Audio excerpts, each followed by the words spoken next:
శుభోదయం మిత్రులారా, వార్తా కథనాలపై విశ్లేషణ కార్యక్రమం టీజీటీవీ మార్నింగ్ న్యూస్ కు స్వాగతం. నేను మీ జర్నలిస్ట్ సత్య.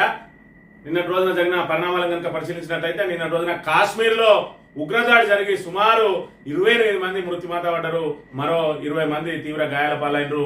మరి ఇక్కడ మినీ స్విట్జర్లాండ్ గా పేర్కొంటున్నటువంటి బైసరాన్ దగ్గర మరి ఇక్కడ ఆహ్లాదంగా మరి ఏదైతే పర్యాటకులు అక్కడ ప్రకృతిని ఎంజాయ్ చేద్దామని చెప్పి మరి ఏదైతే ఉగ్రవాదుల మరి తీవ్రత తగ్గింది అని చెప్పి కాశ్మీర్ అందాలను తిలకించడానికి వచ్చిన మన వివిధ రాష్ట్రాల నుంచి వచ్చిన ప్రజలతో పాటు మరి ఇక్కడ విదేశాల నుంచి వచ్చిన వాళ్ళ మీద కూడా మరి ఇక్కడ 5 ఉగ్రవాదులు విరుచుకపడి వాళ్ళ ప్రాణాలు తీసిన సంఘటన దేశాన్ని నివరపోయే విధంగా తయారు చేసింది. అదేవిధంగా హుడావుడిగా సౌదీ అరేబియా మరి ఇక్కడ పర్యటనలో ఉన్న మోదీ అక్కడ నుంచి మన పర్యటనను అర్ధాంతరంగా ముగించి మరి రావడం జరిగింది. అదేవిధంగా నిన్నటి రోజున కేంద్ర హోంమంత్రి అమిత్ షా మరి ఇక్కడ కాశ్మీర్కి వెళ్లి అక్కడ ఉన్న మరి భద్రతా బలగాలతోటి అదేవిధంగా సీఎం తోటి మరి అక్కడ చర్చలు జరపడం జరిగింది, దాని మీద రివ్యూ చేయడం జరిగింది.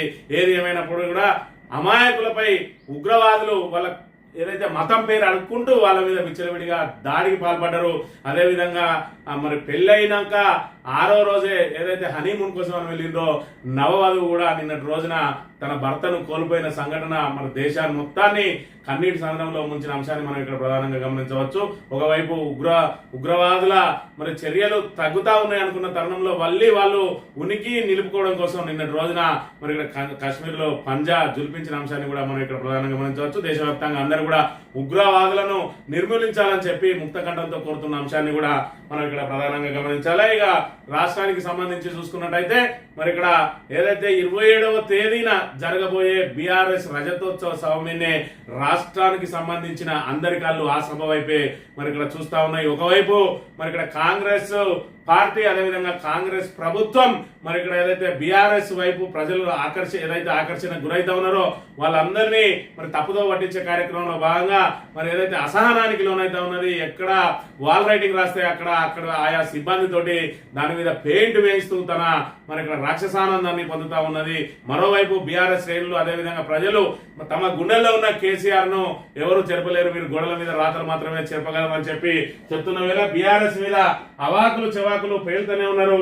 మరి ఇక్కడ చూసుకున్నట్టయితే ఏదైతే మన ఎంపీ ఉన్నటువంటి చామల కిరణ్ కుమార్ రెడ్డి మరి ఇక్కడ చామల కిరణ్ కుమార్ రెడ్డి కూడా ఏదైతే మరి రజతోత్సవాలు టీఆర్ఎస్ పార్టీకి నిర్వహిస్తున్నారా బీఆర్ఎస్ పార్టీకి నిర్వహిస్తా ఉన్నారా అని చెప్పి మరి ఇక్కడ తానేదో చెలెత్తులు విసురుతున్నట్టుగా మరి ఇక్కడ అవగాహన రాహిత్యంతో ఆయన చేసిన మాటలను కూడా మనం ఇక్కడ ప్రధానంగా గమనించాలి. ఏదైతే మరి టీఆర్ఎస్ గా ఆవిర్భవించింది, మరి టీఆర్ఎస్ ఆవిర్భవించి 4-5 ఏళ్ళు కూడా కాలేదు, మీరు 25 ఏళ్ల రజతోత్సవ సభ ఏ విధంగా నిర్వహిస్తా ఉన్నారు అని చెప్పి ఆయన మాట్లాడుతున్న అంశాన్ని ఒక్కసారి కనుక పరిశీలించినట్టయితే నిన్న తుపాకీ రాముడు వాళ్ళ నాయన బిడ్డల్లో కాబట్టి తుపాకీ రాముడికి భారతీయ రాష్ట్రీయ సమితికి చేస్తున్నాం.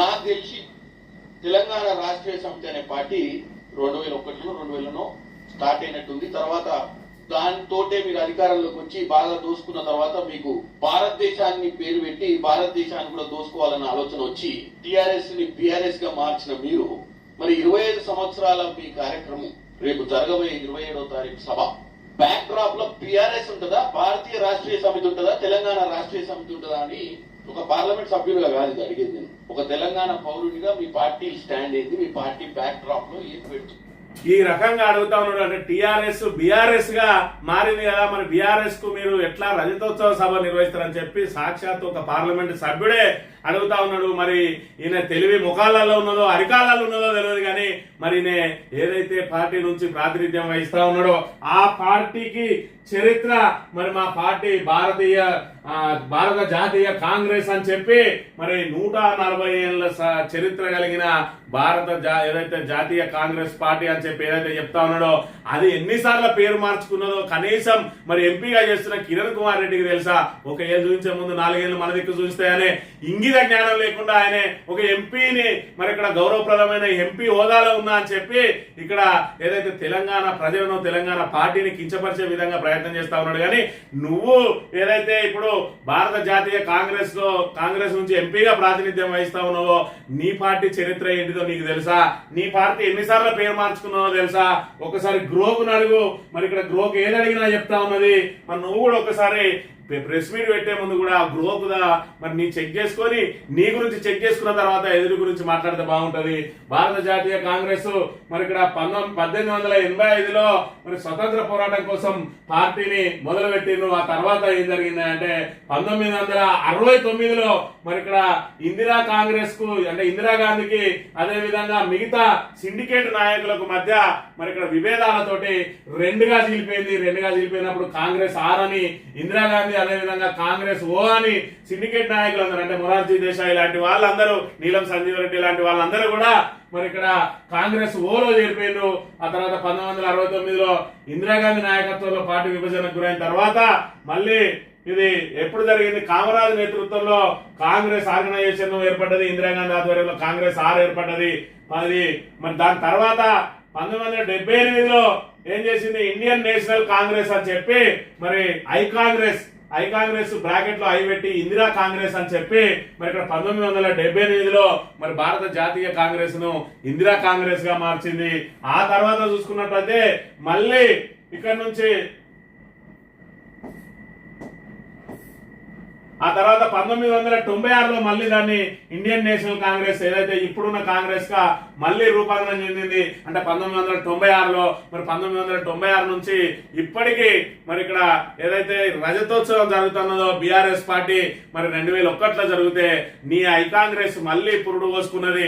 ఏదైతే మరి ఇక్కడ కాంగ్రెస్ ఆర్ గా ఆ తర్వాత కాంగ్రెస్ ఐగా ఆ తర్వాత మళ్ళీ ఇండియన్ నేషనల్ కాంగ్రెస్ గా 1996 నుంచి చేస్తే మరి నువ్వు 1885 ఎందుకు లెక్క తీసుకుంటున్నావు? మరి ఇక్కడ 1885 నువ్వు లెక్క తీసుకున్నప్పుడు బీఆర్ఎస్ పార్టీ 2001 లెక్క తీసుకుంటే తప్పే ఉన్నది. నువ్వు ఒక మరి ఇక్కడ ఎంపీ అయి ఉండి నీకే ఇంగిత జ్ఞానం లేకుండా మాట్లాడితే సామాన్య ప్రజలకు ఎట్లా తెలుస్తుంది? నీ 1996 అంటే ఇప్పటికి నువ్వు 29 సంవత్సరాలే అయితే అన్నది. మరి నువ్వు కూడా గుర్తుపెట్టుకో. 140 ఏళ్ళ ఘన చరిత్ర కలిగిన కాంగ్రెస్ అని చెప్పి ఎక్కడ పెట్టకు. కాంగ్రెస్ అంటే సరిపోద్దా? మరి ఇక్కడ నీది ఏదైతే ఓ కాంగ్రెస్ ఐ కాంగ్రెస్ మరి ఇప్పటి నుంచి ఇండియన్ నేషనల్ కాంగ్రెస్ మళ్ళా 1885లో ఏ పేరుతో అయితే పెట్టినో దాన్ని 1996లో పునరుద్ధరించారు. కాబట్టి నీది 29 ఏళ్ల పార్టీ అంటే మరి బీఆర్ఎస్ 25 ఏళ్ల పార్టీ అని ఒప్పుకుంటారు, లేదంటే 4 ఏళ్ల పార్టీ అని ఒప్పుకుంటారు, బీఆర్ఎస్ అని ఒప్పుకుంటారు. నీది 140 ఏళ్ల చరిత్ర కలిగితే మరి టీఆర్ఎస్ ఇప్పటికి కూడా టీఆర్ఎస్ అయినా బీఆర్ఎస్ అయినా ప్రజలందరూ పిలిచేది మరి ఇక్కడ తెలంగాణ పార్టీ. తెలంగాణ మీ మంత్రి అన్నాడు మరి జై తెలంగాణ అనగానే ఎవర్రా జై తెలంగాణ అంటాడు? జై తెలంగాణ అంటే టీఆర్ఎస్ వాళ్ళు అనుకుంటారు. మనం జై తెలంగాణ అనొద్దు, జై కాంగ్రెస్ అనాలి, లేకపోతే జై రాహుల్ గాంధీ అనాలి అని చెప్పి నిండు సభలో ఏదైతే సభాస్థలికి పోయే సమయంలో మరి జై తెలంగాణ అంటే అలా వైపు గుర్రుగా చూసి వాళ్ళని వారించిన విషయం సోషల్ మీడియాలో వైరల్ గా మారుతున్న అంశాన్ని మనం ఇక్కడ చూడవచ్చు. అదే విధంగా మీకు సంబంధించిన మరి ఏదైతే మీ పోటీ చేసిన అవి కూడా చూసుకున్నట్టయితే మీకు జోడెట్ల చిహ్నం వచ్చింది, నేత కొడలి చిహ్నం వచ్చింది, తరాలు గుర్తొచ్చింది, ఆ తర్వాత చేతి గుర్తొచ్చింది. ఈ రకంగా మారుకుంటూ వచ్చింది. మరి ఇక్కడ బీఆర్ఎస్ ను విమర్శించే ముందు కొంచెం అన్న కాంగ్రెస్ నాయకులు తెలివి తెచ్చుకొని మాట్లాడాలి. మరి ఇక్కడ 140 ఏళ్ల చరిత్ర కలిగిన కాంగ్రెస్ పార్టీ అని మరి మీరు ప్రజలను మభ్యపెట్టి ప్రజలకు ఎవరికి చరిత్ర తెలియదని చెప్పుంటే ఇలా గ్రోకు కొడితే మీ చరిత్ర మొత్తం బయట పెడతా ఉన్నది. ఇదంతా గ్రోకు నుంచి వచ్చిన సమాచారమే. ఒక్కసారి గ్రోకులో కాంగ్రెస్ పార్టీ ఎన్నిసార్లు పేరు మార్చుకున్నది అని చెప్పి తెలుగులో కొట్టి చూడండి. గ్రోకులో మొత్తం కాంగ్రెస్ పార్టీ చరిత్ర మొత్తం చెప్తుంది. మరి ఇక్కడ ఇందిరాగాంధీ ఆమె చరిత్ర అవసరం అయితే మరి ఇక్కడ చీకట్ల ఏదైతే ఎమర్జెన్సీ ఎందుకు విధించింది, ఎంతమందిని నిర్బంధించింది అన్న చరిత్ర కూడా గ్రోకు చెప్తుంది. ఒకసారి గమనించాలి. ముందుగా కిరణ్ కుమార్ రెడ్డి లాంటి వాళ్ళు ఇప్పటికే బిల్లిబిల్లేశాలతోటి మరి ఇక్కడ ఏదైతే పార్టీ పరువును తీస్తా ఉన్నాడు. మరి ఇప్పటికైనా ఆయన కొంచెం తెలివి తెచ్చుకొని మాట్లాడాలి. మరి ఇక్కడ ఎల్బీ స్టేడియాన్ని ఎల్బీ నగర్ స్టేడియం అంటాడు. మరి ఇక్కడ ఉన్నత విద్యావంతున్నని ఫోజులు కొడతాడు. కనీసం ఈయనకు దాని మీద అవగాహన లేకుండా మాట్లాడుతూ ఉన్నాడు. ఎల్బీ స్టేడియం అంటే లాల్ బహదూర్ శాస్త్రి స్టేడియం, దాన్ని తీసుకుపోయి ఎల్బీ నగర్ స్టేడియం చేసిండు. ఈయన మాటలు ఒకసారి విన్నట్టయితే ఎల్బీ నగర్ స్టేడియం లో ప్రమాణ స్వీకారం చేసిన 5 నిమిషాల నుంచి ఈ సంవత్సరంన్నర దాకా కూడా ఏ మంత్రి కానీ ఏ ఎమ్మెల్యే కానీ ఈవెన్ ముఖ్యమంత్రి గారు కూడా ఒక్క సెలవు దినం తీసుకున్నటువంటి పరిస్థితి. మా దండి తెలివి కల్లోడు ఏదంటే మన కాళ్ళల్లో అరికాళ్ళ మెదడున్న వాళ్ళు మాట్లాడే మాటలు ఏవైతే ఉన్నాయో అవన్నీ మన చామల కిరణ్ కుమార్ రెడ్డికి సరిపోతాయి. ఎల్బీ నగర్ స్టేడియం అట, మరి అప్పటి నుంచి ఇప్పటి వరకు ఎవ్వరు ఒక్క రోజు కూడా సెలవు తీసుకోలేదట. భారతదేశంలో సెలవులు తీసుకున్న ఒక మంత్రిని కానీ, ఒక ఎమ్మెల్యేని కానీ, ఒక ముఖ్యమంత్రిని కానీ, ఒక ప్రధానమంత్రిని కానీ చూపించు. మరి నీ అతి తెలివితోటి ఎవరిని అజ్జేయాలనుకుంటున్నావో, మరి ఇక్కడ సెలవులు తీసుకోవడానికి నువ్వేమన్నా గవర్నమెంట్ ఆఫీసర్వా, లేకపోతే నీకేమన్నా బయోమెట్రిక్ ఉంటుందా, లేదంటే నువ్వు పోయి రోజు పార్లమెంట్ లో అటెండెన్స్ పడతావా, లేదంటే నీ నియోజకవర్గంలో పోయి అటెండెన్స్ పడతావా? అసలు సెలవు తీసుకుని అంటే ఏంటిది అనే విషయాన్ని ఫస్ట్ నువ్వు ప్రజలకు చెప్పు.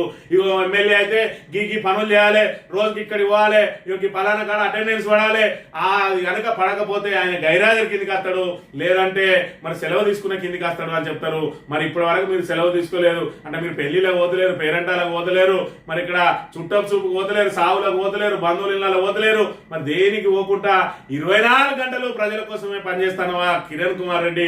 ఎందుకు నీ బిలిబిలి మాటలతోటి కాంగ్రెస్ పార్టీ మరి ఇక్కడ ఒక దిక్కు ఆల్రెడీ రేవంత్ రెడ్డి దిగజారుస్తా ఉంటే నువ్వు కొంత దిగజారుస్తా ఉన్నావు. ఇప్పటికైనా మరి కొంచెం అవగాహన తెచ్చుకొని మాట్లాడాలి. ఇప్పటికైనా బీఆర్ఎస్ మీద విమర్శలు చేసేటోళ్ళు కూడా ఒకసారి ఆలోచన చేసుకోవాలి. మీ కాంగ్రెస్ పార్టీ 3 సార్ల పేర్లు మార్చుకున్నది, 3 సార్ల చిహ్నాలను మార్చుకున్నది.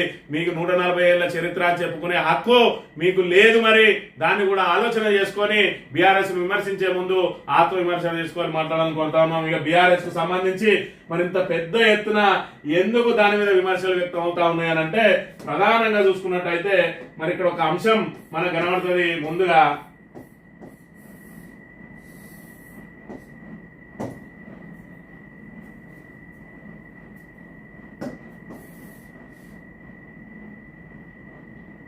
స్వల్పకాలిక సమయంలోనే ఇఫ్ ఇన్ కేస్ ఈ సర్వే రిపోర్ట్ కనుక నిజమైతే ఇంత స్వల్పకాలికంలోనే ఇంత వ్యతిరేకత మూటగట్టుకుందా అనుకోవాలా కాంగ్రెస్?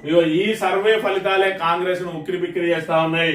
మరి ఇక్కడ ఆత్మసాక్షి సర్వే చేసిందట. ఆత్మసాక్షి సర్వేలో ఏం వెళ్ళింది అని అంటే, కాంగ్రెస్ కు ఇప్పటికిప్పుడు ఎన్నికలు పెడితే 37 నుంచి 39 అట, బీఆర్ఎస్ కు 58 నుంచి 60 అట, బీజేపీకి 18 నుంచి 19 అట, ఎంఐఎం 6 నుంచి 7 అట.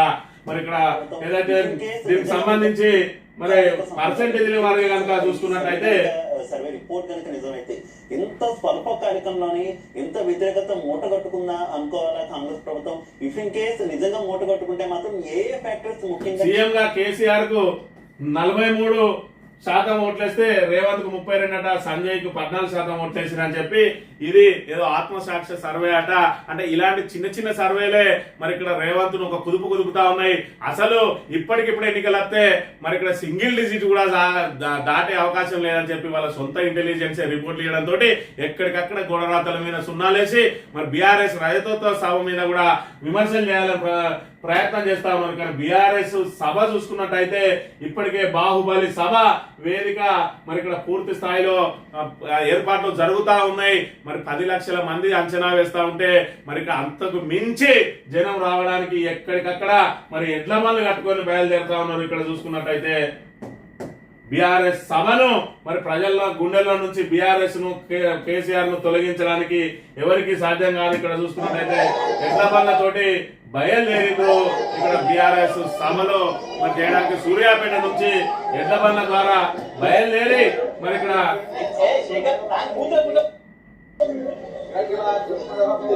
మాజీ మంత్రి జగదీశ్వర్ రెడ్డి గారు మరి ఇక్కడ కొబ్బరికాయ కొట్టి ఆ ఎడ్ల బండ్లను మరి ఏదైతే ర్యాలీని ప్రారంభించిండ్రు సూర్యాపేట రైతులందరూ కూడా మరి అక్కడికి సభాస్థలికి చేరుకోవడానికి ఇప్పటి నుంచే మరి సన్నద్ధమై ఆల్రెడీ ప్రయాణం సాగిస్తా ఉన్నారు. అని అంటే ప్రజల గుండెల్లో మరి ఏ విధంగా చెరగని ముద్ర వేసుకున్నది బీఆర్ఎస్.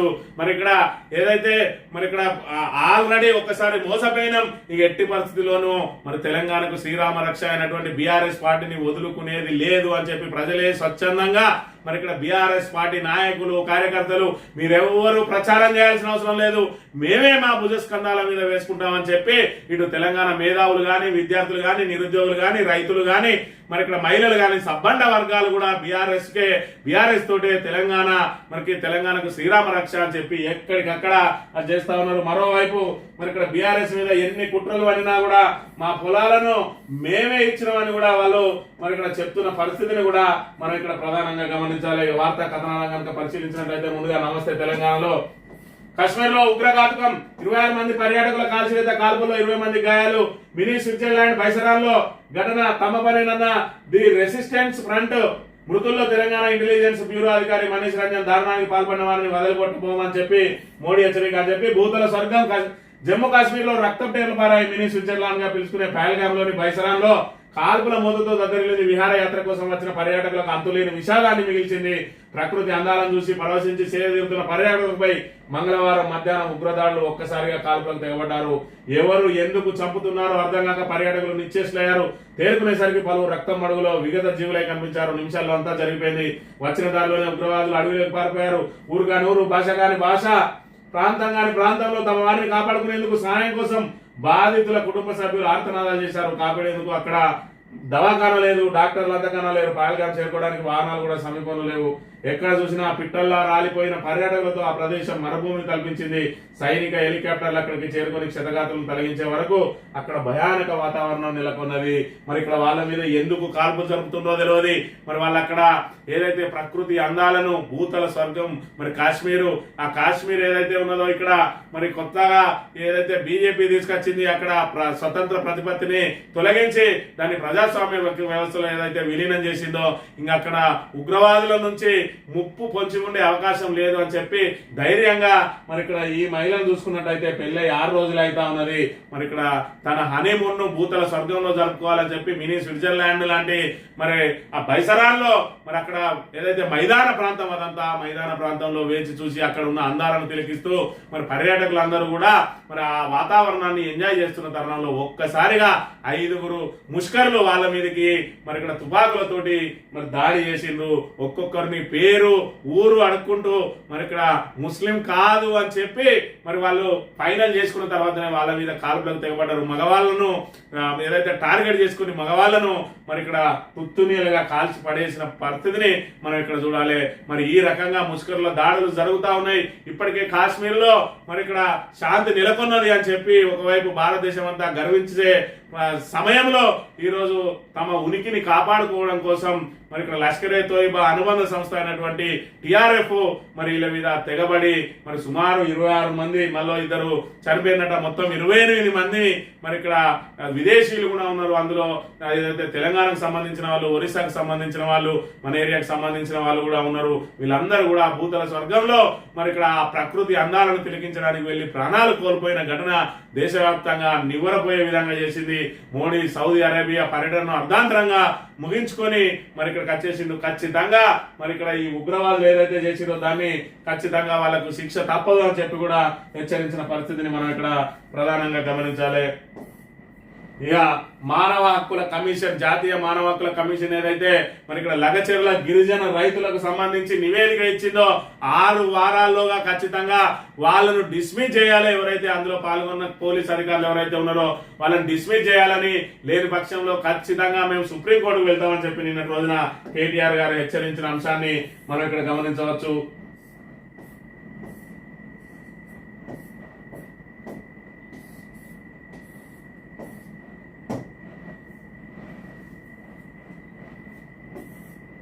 పాత్ర లేకపోతే, తిరుపతి రెడ్డి పాత్ర లేకపోతే, ఏ పోలీస్ అధికారులు ఓవర్ యాక్షన్ చేసిండ్రో వాళ్ళని వెంటనే సర్వీస్ కి డిస్మిస్ చేయండి. లేకపోతే మీ పాత్ర ఖచ్చితంగా ఉన్నది, మీరు చెప్తేనే జరిగింది అనుకోవాల్సి వస్తుంది. తప్పకుండా మీరు కనుక చర్య తీసుకోకపోతే 6 వారాల్లో మరి సిఎస్ కు డీజీపీకి ఆదేశం ఇచ్చింది ఎన్హెచ్ఆర్. మీరు చర్య తీసుకోకపోతే మేము తీసుకుంటాం, మేము సుప్రీంకోర్టు కోసం ఈ ఆడబిడ్డలను అన్యాయంగా వదిలిపెట్టి. ఇప్పటికే గిరిజన రైతులకు అండగా నిలిచింది బీఆర్ఎస్ పార్టీ. ఏదైతే పోలీసుల దమనకాండతోటి, దాష్టీకంతో, వాళ్ళ మీద బూటు కాళ్లతోటి ఏదైతే నానా బీభత్సం సృష్టించి మరి మహిళల మీద అత్యాచార యత్నాలు కూడా చేసిండ్రో పోలీసులు, ఇదంతా కూడా మరి జాతీయ మానవ హక్కుల కమిషన్ పూర్తి స్థాయిలో విచారణ చేసి ఆ విచారణలో తేల్చింది ఏంటంటే ఖచ్చితంగా పోలీసులు గీత దాటిండ్రు. మరి దీనికి సంబంధించిన పూర్తి నివేదిక ఇవ్వండి అని చెప్పి డీజీపీని, సిఎస్ ను ఆదేశించింది మానవ హక్కుల సంఘం. మరి ఇప్పటికైనా మరి కేటీఆర్ గారు చెప్పేది ఏంటంటే ఖచ్చితంగా ఎవరైతే గీత దాటిన పోలీసు వాళ్ళు ఉన్నారో వాళ్ళను ఖచ్చితంగా సర్వీస్ నుంచి రిమూవ్ చేయాలి. నేషనల్ హెచ్ఆర్సీ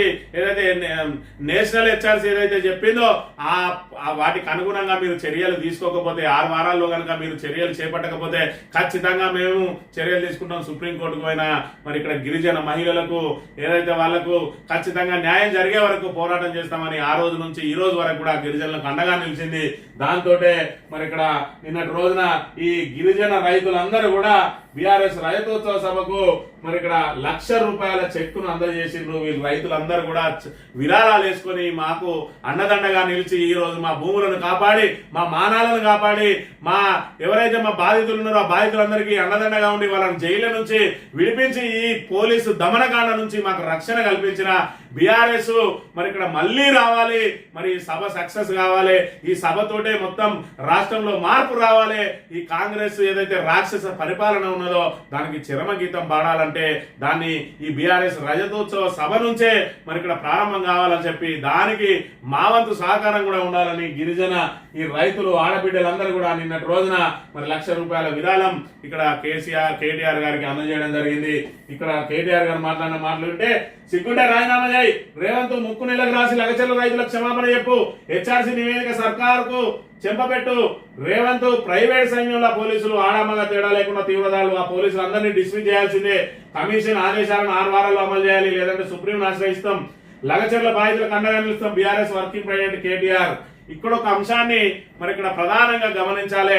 మరి నిన్నటి రోజున చూసుకున్నట్టయితే మరి పిఎస్ఆర్ ఆంజనేయులు సీతారామాంజనేయులు అని టెర్రిఫిక్ ఐపీఎస్ ఆఫీసరు, మరి ఆయనకి ఎంత టెర్రిఫిక్ ఐపీఎస్ ఆఫీసర్ అని పేరున్నదో మరి జగన్ హయాంలో ఆయన చేసిన ఒక్క తప్పిదం ఇవాళ ఆయనను ఊచలు లెక్క పెట్టే విధంగా చేసింది. ఏదైతే ఒక మహిళను బాంబే నుంచి తీసుకొచ్చి మరి ఇక్కడ జగన్ మిత్రుడట ఆయనను కాపాడేందుకు ఆ మహిళను జత్వాని అనే ఆ మహిళను తీసుకొచ్చి ఆమె మీద అక్రమ కేసులు పెట్టి నిర్బంధించి ఆఖరికి ఆమెతోటి మరి అక్కడ రాజీ కుదిర్చిండు అవతలతోటి అని చెప్పి మరి కూటమి ప్రభుత్వం వచ్చిన తర్వాత ఆమె వచ్చి ఇక్కడ ఫిర్యాదు చేయడం, వెంటనే కూటమి ప్రభుత్వం వాళ్ళ మీద చర్యలు తీసుకోవడం, మరి ఏదైతే పిఎస్ఆర్ ఆంజనేయులు లేక ఆయన పాత్ర ఉన్నదో లేదో కానీ మరి ఇక్కడ మొత్తానికైతే పోలీసులు ఒక తప్పు చేసిండ్రు. ఆ తప్పు పిఎస్ఆర్ ఏదైతే మరి ఇక్కడ రామాంజనేయులు మెడ కూడా చుట్టుకొని నిన్న రోజున ఆయన అరెస్ట్ చేసి ఈ రోజు మరి జైలుకు పంపడానికి అస్త్రశస్త్రాలన్నీ కూడా సిద్ధం చేసిండ్రు. ఆయన ఒక ఐపీఎస్ ఆఫీసర్. ఇక్కడ కూడా పోలీసులు ఒకసారి ఆలోచన చేసుకోవాలి. ఇప్పుడు లగచర్ల రైతుల మీద ఎన్హెచ్ఆర్సీనే నివేదిక ఇచ్చింది. ఈ నివేదికను కనుక తొక్కిపెట్టి మరి ఇక్కడ కాలం వెల్లడిస్తూ 3 సంవత్సరాల పాటు గడుపుతుంది కావచ్చు కాంగ్రెస్ ప్రభుత్వం. కానీ బీఆర్ఎస్ ప్రభుత్వం వచ్చిన తర్వాత ఆ నివేదికను బయటకు తీసి మీ అందరినీ డిస్మిస్ చేయదా ఒకసారి ఆలోచన చేసుకోవాలి. మీరు ఏదైతే గీత దాటి మరి ఇక్కడ బీఆర్ఎస్ కార్యకర్తలను నాయకులను టార్గెట్ చేస్తూ వాళ్ళ మీద మరి అక్రమ కేసులు పెడుతూ మరి ఇక్కడ సిద్దిపేట ఏదైతే మెదక్ దగ్గర మరి అక్కడ ఎమ్మెల్యే మరి రోహిత్ మీద మాట్లాడిందని చెప్పి ఆయన మీద ఏ విధంగా అయితే ఆ కార్యకర్తను 3rd డిగ్రీ ప్రయోగించిండ్రో అలాంటి వాళ్ళందరూ ప్రభుత్వం మారిన తర్వాత ఏమైతుందో ఒకసారి ఆలోచన చేసుకోవాలి. అక్రమ కేసులు పెట్టే పోలీసులందరూ కూడా ఒకటి గుర్తు పెట్టుకోవాలి. ఇప్పటికే మరి ఇక్కడ స్పష్టం చేసిండు కేటీఆర్, ఖచ్చితంగా మా కార్యకర్తలను వేధించే వాళ్ళు ఎవరిని కూడా వదిలిపెట్టమని.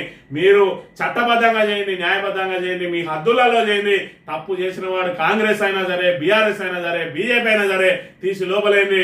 కాదు కూడదు, మేము కాంగ్రెస్ వాళ్ళను కన్నెత్తి కూడా చూడం. ఖచ్చితంగా బీఆర్ఎస్ వాళ్ళు తప్పు చేసినా మరి ఒప్పు చేసినా వాళ్ళ మీద అక్రమ కేసులు పెడుతూనే ఉంటామనంటే ఖచ్చితంగా మీ వెంట కూడా పడక తప్పది. మీ ఉద్యోగాలు పోయే వరకు కూడా మేము కూడా విశ్రమించాం. ఖచ్చితంగా అందరి పేర్లు పింక్ బుక్ లో మేము కూడా నమోదు చేసుకుంటాం అని చెప్పి మరి ఖచ్చితంగా మిమ్మల్ని హెచ్చరిస్తా ఉన్నాం. ఎందుకంటే ఎన్నిసార్లు చెప్పినా మీరు అక్రమ కేసులు పెట్టడం మానడం లేదు కాబట్టి ఏవైతే ఆ ఎఫ్ఐఆర్లు ఉన్నాయో ఆ ఎఫ్ఐఆర్లే మరి మీ సర్వీస్ బుక్ లో రేపు ఎక్కబోతా ఉన్నాయి, గుర్తు పెట్టుకోండి అని చెప్పి మరి సందర్భంగా హెచ్చరిస్తా ఉన్నాం.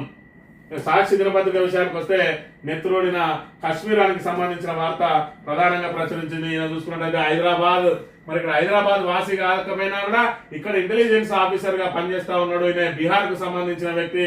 మరి ఇక్కడ ఈయన కూడా నిన్నటి రోజున కాల్పులలో చనిపోయిండు. పెళ్ళైన 6 రోజులకే 100 ఏళ్లు నిన్నట కాల్పుల్లో భర్తను కోల్పోయిన నవవధు పెళ్ళై కాళ్ళకు పారాని ఆరకముందే ఆ నవవధు జీవితం తలకిందులైంది. భర్తను ఉగ్రవాదులు పెట్టుకోవడంతో ఆ నవవధు తన భర్త మృతదేహాన్ని పట్టుకొని దిక్కులు పికెట్ వెళ్లేలా ఏడ్చింది. ఈ యువజెండా ఏ రాష్ట్రానికి చెందిన వాళ్ళనే వివరాలు ఇంకా తెలియరాలేట. మాకు పెళ్ళై కేవలం 6 రోజులే అవుతుందని చెప్పి మరి ఇక్కడ ఆమె ఇంత రోదన మధ్య ఏదైతే మరి ఆ ఉగ్ర దాడి ఆమె కళ్ళ ముందే జరిగి పెళ్ళై 6 రోజులే జరుగుతుంది, నవవధువు హనీమూన్కి వెళ్ళింది, ఎన్నో ఆశలతోటి వాళ్ళ జీవితాన్ని ప్రారంభిస్తే ఇవాళ మరి ఆ ముష్కరులు వాళ్ళ కళలను కళ్ళలు చేసిండ్రు, ఆమెను విధవన చేసి ఇవాళ మరి ఇక్కడ భారతదేశానికి సవాలు విసిరిండ్రు. ఖచ్చితంగా వాళ్ళకు ధీటుగా సమాధానం చెప్పాలని కాశ్మీర్ టు కన్యాకుమారి వరకున్న మరి ఇక్కడ భారతీయులందరూ కూడా కోరుతున్న పరిస్థితిని మనం చూడాలి. ఆంధ్రజ్యోతి చూసుకున్నట్టయితే పచ్చని కొండల్లో నెత్తుటేరులు అని చెప్పి మరి ఇక్కడ ఆప్తులను కోల్పోయిన ఓ బాధితురాలి శోకాన్ని కనుక చూసుకున్నట్టయితే మరి ఇక్కడ మన ప్రతి ఒక్కరి రక్తం కూడా మరిగిపోతా ఉన్నది. ఈ రకంగా మరి ఇక్కడ ఏదైతే వాళ్ళు అమాయకులు వాళ్ళు ఏం చేస్తా ఉన్నారు, వాళ్ళు ఏం తప్పు చేసిండ్రు, కాశ్మీర్ అందాలను చూడడానికి పర్యాటకులుగా వెళ్ళడమే వాళ్ళు చేసిన పాపమా అని ఇక్కడ మనం గమనించాలి. ఇక్కడ చూసుకుంటే మతం అడిగి మరీ మారణకాండ, పేర్లు అడిగి ఖురాన్ సూక్తులు చెప్పించి ముస్లింలు కాదని నిర్ధారించుకున్న తర్వాత కాల్చివేతట. హిందువులు పురుషులే లక్ష్యంగా ఉగ్రవాదులు దాడి, హనీమూన్ జంట భార్య కాలం ముందే భర్త కాల్చివేత. మరో ఘటనలో కుమార్తె ఎదిగితే తండ్రి అతను రక్తంతో తడిసిన పాయల్గాంలో పచ్చిక బయళ్ళని మరి ఇక్కడ గాయపడ్డ వ్యక్తి చెప్తున్న కథ, ఆయన చెప్తున్న వాస్తవిక విషయాలు ఏంటి అని అంటే మతం అడిగి మరి మారణకాండ చేసినట. ఒకవేళ ఎవరన్నా మరి ప్రాణాలు దక్కించుకుందామని ఏదైనా ముస్లిం పేరు చెప్తే ఖురాన్ సూక్తులను కూడా మరి చెప్పమని చెప్పి నిర్ధారించుకొని ముస్లిం కాదని తేల్చి తర్వాతనే కాల్ చేసిరు అని అంటే మత హింస ఏ విధంగా పెట్టిరేగిపోతా ఉన్నది. కాశ్మీర్ లో ఇంకా వాళ్ళు ఇంకా స్వతంత్ర ప్రతిపత్తి కావాలని కోరుతా ఉన్నారు. మరి ఇక్కడ ఇప్పటికే పాక్ ఆక్రమిత కాశ్మీర్ వాళ్ళందరూ కూడా మేము కూడా ఇండియాలోనే కలుస్తాం, మమ్మల్ని విముక్తి చేయండి అని చెప్పి ఒకవైపు వాళ్ళు అంటా ఉంటే ఇక్కడ ఏదైతే రాజకీయ నాయకులు ఎవరైతే ఉన్నారో వాళ్ళు చెప్పిందే వేదంగా జరగాలని, కాశ్మీర్ తమ గుత్తాధిపత్యంలో ఉండాలని చెప్పి ఉగ్రవాదులను అడ్డం పెట్టుకొని మరి వాళ్ళు ఏకఛత్రాధిపత్యం నడిపించడానికి ఇప్పటికి కూడా ఇంకా ప్రయత్నాలు చేస్తా ఉన్నారు. అలాంటి వాళ్ళందరినీ తీసేసి ఇక్కడ ఖచ్చితంగా రాష్ట్రపతి పాలన విధించి పరిస్థితులు అదుపులో వచ్చే వరకు కూడా మరి దీన్ని ఖచ్చితంగా కేంద్ర బలగాలకు పూర్తి స్థాయిలో మరి ఇక్కడ వాళ్ళకు స్వేచ్ఛనీయాల్సిన అవసరం ఉందనే విషయాన్ని మనం ఇక్కడ గమనించాలి. ఆ ఉగ్రముఖం వదిలిపెట్టాం మోడీ, సౌదీ నుంచి చూడాల్సిన ప్రధాని పాల్గాం దాడి క్రూరమైనది అంటున్న ప్రధాని ద్రౌపది ముర్ము, రాష్ట్రపతి ద్రౌపది ముర్ము, భారత్ కు మా సంపూర్ణ మద్దతు అంటున్న ట్రంప్, ఉగ్రవాదంపై సమిష్టిగా పోరాడదాం ఖర్గే, కేంద్రం డొల్ల ప్రకటనలు కట్టిపెట్టాలి రాహుల్, ఉగ్రముఖలపై కఠినంగా వ్యవహరించాలి రేవంత్, ఉగ్రముఖలపై కఠినంగా వివరించాలి రేవంత్ రెడ్డి జపాన్ నుంచి స్పందించిండు. మరి దీని పరంగా చూసుకున్నట్టయితే ఆంధ్రజ్యోతి కనీసం అన్నా కూడా మరి ఏదైతే రేవంత్ రెడ్డి చెప్పినా రాత్రుడు చెప్పకున్న రాత్రుడు, ఎందుకంటే రాధకిట్టిగాడు అంటాడు మరి రేవంత్ రెడ్డి బూటు నాకేటోడు కాబట్టి మరి ఇక్కడ ఉగ్రదాడి మీద మంచిగా స్పందించింది. కానీ మరి అక్కడ ఏదైతే సోనియా గాంధీ, రాహుల్ గాంధీ మరి వీళ్ళంటే నాకు విశేషమైన అభిమానం, గాంధీ కుటుంబానికి విధేయుని చెప్పుకుని మరి ఇక్కడ ఏదైతే రేవంత్ రెడ్డి మరి వాళ్ళ మీద ఏదైతే ఛార్జ్ షీట్ వేసిరో కనీసం దాన్ని ఖండించలేదు అని అంటే మరి రేవంత్ రెడ్డి అదే బడే బాయ్ చోటే బాయ్ల అనుబంధాన్ని మనం ఇక్కడ ప్రధానంగా గమనించవచ్చు. ఇక్కడ చూసుకున్నట్టయితే నిన్న రోజున సివిల్స్ మరి దాని ఆ రిజల్ట్ వచ్చింది. సివిల్స్ లో మెరిసిన వరంగల్ అట, 2 వరంగల్ బిడ్డలకు ఉత్తమ ర్యాంకులు, సాయి శివానికి 11, విజయసింహారెడ్డికి మరి ఇక్కడ 46 ర్యాంక్ వచ్చిందట. 1129 పోస్టులకు 1009 మంది ఎంపిక. అంటే ఆల్రెడీ మరి ఇక్కడ వీళ్ళు సివిల్స్ లో ఎంపిక అయినట్టుగానే మనం ఆల్రెడీ వీళ్ళకు పూర్తిగా ఎంపిక అయింది. ఇంకా కొన్నిటికి రావాల్సి ఉన్నది అంటే 1129కి 1009 అంటే ఆల్రెడీ సివిల్స్ లో వీళ్ళు ఎంపిక అయిపోయింది, పూర్తి స్థాయి రిజల్ట్ వచ్చేసింది. అందులో నుంచి వరంగల్ బిడ్డలు ఇద్దరికి మరి ఇక్కడ అవకాశం లభించిందనే విషయాన్ని మనం ఇక్కడ ప్రధానంగా గమనించాలి. ఇక హీరో మహేష్ బాబుకి ఈడీ నోటీస్ అట, 20 విచారణకు రావాలని పిలుపు, స్థిరాస్తి అక్రమాల ఆరోపణలున్న సురానా డెవలపర్ సంస్థకు మహేష్ ప్రచార పారదర్శకంగా 5.9 కోట్లు, దాంట్లో 2.5 కోట్లు నగదుగా చెల్లింపు. ఇటీవలే సురానా ఆఫీసుల్లో ఈడీ సోదాలు అని చెప్పి హీరో మహేష్ బాబుకు మరి ఇక్కడ ఈడీ నోటీసులు ఇచ్చిందట. ఎందుకు ఇచ్చింది అని అంటే మరి ఈయన చేసిన ఫ్రాడింగ్ ఏమి లేదు, కానీ ఏదైతే సురానా అనే సంస్థ ఒకటి మరి ఇక్కడ రియల్ ఎస్టేట్ సంస్థ, ఆ సురానా డెవలపర్స్ కు సంబంధించి ఈయన బ్రాండ్ అంబాసిడర్ గా పనిచేసిండు. దానికోసం 5.9 కోట్లు, 5,90,00,000 మరి ఇచ్చినట్టుగా వాళ్ళలో రాసుకున్నారు. అందులో 2.5 కోట్లు ఈయనకు నగదుగా ఇచ్చిందట, అంటే నల్లధనంగా ఇచ్చిండు. అందుకని చెప్పి ఆయనకు విచారణకు ఆదేశించిండు. మరి అదే దాన్ని ఆయన లెక్కలలో చూపించిండా లేదా అనేదే ఇక్కడ ప్రధానంగా చూడబోతా ఉన్నారు. ఇక 12,062 కోట్లు, 30,500 ఉద్యోగాలు. సీఎం జపాన్ పర్యటనతో రాష్ట్రానికి దిగ్గజ కంపెనీలు. నిన్ననే చూసినాం మారుబేని అనే సంస్థ ఎంత పెద్ద దిగ్గజ కంపెనీ అని. మరి గతంలో చూసుకున్నట్టయితే అది ఏదైతే ఉర్సా కంపెనీ ఎంత దిగ్గజ కంపెనీనో చూసినాం, మరి ఇక్కడ స్వచ్ఛ బయో ఎంత దిగ్గజ కంపెనో, గోలీని ఎంత మన దిగ్గజ కంపెనీనో చూస్తా ఉన్నాం. ఈ రకంగా ఏదైతే డొల్ల కంపెనీల తోటి అన్నిటితోటి ఒప్పందాలు చేసుకొని మేము పెద్ద ఎత్తున పెట్టుబడులు తెచ్చినామని చెప్పి ప్రజలను మభ్యపెట్టే కార్యక్రమంలో భాగంగా ఒకవైపు ప్రజల దృష్టిని ఇటువైపు మరల్చి వీళ్ళంతా కూడా అప్పుల వేటలో పడతా ఉన్నారు. ఇప్పటికే 1,60,000 కోట్ల రూపాయల అప్పు తీసుకొని ఈ రోజు కొత్త పాలసీ లేదు, కొత్త విధానం లేదు, కొత్త ప్రాజెక్ట్ లేదు, కొత్త పారిశ్రామిక విధానం లేదు, మరి రైతులకు సంక్షేమ పథకాలు అందింది లేదు, రైతులకు ఇప్పటి వరకు రైతు భరోసా పూర్తి స్థాయిలో చెల్లించలేదు, రుణమాఫీ కాలేదని చెప్పి స్వయంగా వాళ్ళ ఎమ్మెల్యేనే చెప్తా ఉన్నాడు. 2 లక్షల లోపు రుణమాఫీ కాలని వాళ్ళు అనేక మంది ఉన్నారు. వాళ్లకు ఖచ్చితంగా ప్రభుత్వ పరమైన పక్షాన చేయాలని చెప్పి ఇంకో ఎమ్మెల్యే అయితే ఈ ప్రభుత్వంలో దేనికి గ్యారంటీ లేదని అంటారు. మరి ఈ విధంగా నడుస్తా ఉన్నది కాంగ్రెస్ ప్రభుత్వం. ఇంకా మరి వాళ్ళు దిప్పుడుగల్ల ఆశలు పెట్టుకొని మళ్ళా మేమే వేస్తామని చెప్పి మరి ఏ ముఖం పెట్టుకొని అంటారో మరి ఎవరికి తెలియని అంశాన్ని మనం ఇక్కడ చూడాలి. పిఎస్ఆర్ అరెస్ట్ అంట. జత్వాని కేసులో ఏటూకు సిఐడి జలేక్, హైదరాబాద్ లో వియాంకుడి ఇంట్లో ఉండే అరెస్టు, విజయవాడకు తరలింపు, నేటి ఉదయం కోర్టుకు సీనియర్ ఐపీఎస్ మరి ఇక్కడ పిఎస్ఆర్ ఆంజనేయులు సీతారామాంజనేయులకు సంబంధించి ఐపీఎస్ ఆఫీసర్ ఆయన ఇంటెలిజెన్స్ చీఫ్ గా పనిచేసిండు జగన్ దగ్గర. మరి ఇక్కడ జత్వాని కేసులో ఈయనను అరెస్ట్ చేసిరు, కోర్టులో అటెండ్ చేసి జైలుకు పంపబోతా ఉన్నారు. మరి ఇక్కడ అధికారం ఉంది కదా అని పోలీసులు మరి ఇక్కడ అధికార దుర్వినియోగానికి పాల్పడితే ఖచ్చితంగా ప్రభుత్వాలు అనేవి శాశ్వతం కాదు, మీ ఉద్యోగాలే శాశ్వతం. మరి మీ ఉద్యోగాలను పనంగా పెట్టి ఏదైతే అధికార పార్టీ నాయకుల మెప్పు కోసం ప్రయత్నం చేస్తా ఉన్నారో, పోస్టింగ్ల కోసం అడ్డదారులు దొక్కుతా ఉన్నారో ఖచ్చితంగా అదే ఉచ్చులో మీరు ఇరుక్కుంటారు. మళ్ళీ మీరు ఊచలు లెక్క పెట్టబోతారు.